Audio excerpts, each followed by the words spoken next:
Assalamualaikum warahmatullahi wabarakatuh. Balik lagi di channel gue Ipul. Oh ya, seperti biasa jangan lupa subscribe, like, share, dan komen ya guys, agar nggak ketinggalan video terbaru dari gue Ipul. Oh iya, kali ini gue mau langsung aja ya guys. Gue mau jalan-jalan dulu keluar, mau jajan dan icip-icip. Let's go.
Saatnya icip-icip ya. Jadi guys, kita langsung cobain cilornya guys. Makaroninya crunchy ya guys.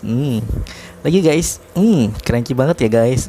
Pokoknya enak, crunchy. Oh, ini gue pesennya yang pedes ya guys, dan gue belinya cuma 5.000 guys cilornya guys. Karena pakai tusukan gak enak, gue langsung babat bay ya guys, pakai mulut ya guys. Kayaknya pakai tusukan kelamaan tuh. Lebih berasa kan makannya, banyak-banyak nih cilornya. Mantep banget guys, pokoknya cilornya guys. Cuman goceng lagi atau 5.000 nih cilor, murah banget ya guys. Tuh guys, gue udah dapet lumayan seplastik ya guys. Tuh isinya banyak banget tuh, makaroni sama aci guys, dikasih telur. Enak kan guys tuh. Garis terus guys. Oke guys, kalian jangan lupa pada beli ya guys. Cilor Abang Gerobak guys, nih pokoknya murah, harganya cuman goceng tuh, dapat plastik. Dan sorry ya, gue makanya langsung pakai plastik gini, kagak pakai tusukan. Soalnya pakai tusukan lama guys makannya guys. Lanjut ya guys. Oh ya, seperti biasa jangan lupa ya guys, pokoknya pantengin channel gue dan selalu subscribe, like, dan komen ya guys. Pokoknya gue mau langsung lanjut makan nih crunchy-nya. Pokoknya kalian jangan pada ngiler ya. Kalau pada ngiler langsung aja beli ya guys. Cari tuh abang-abang gerobak, tukang cilor banyak ya guys. Jadi guys, itu nih pokoknya cilornya itu pertama dimasukin nih makaroni sama acinya. Ada tempatnya kan, sebelumnya videonya lihat kan, 9 kotak apa 12 gitu. Dimasukin lah tuh, dibagi-bagi, terus dijeburin telurnya. Habis itu dibalik, dinyet-nyet, baru masukin tempat itu dah, tempat kocokannya. buat campur bumbu macam-macam. Ya kan guys, langsung masukin ke plastik, langsung deh icip-icip kayak gue ini. Pokoknya rasanya enak banget guys. Sekian dan terima kasih guys. Mantap kan guys. Bye bye.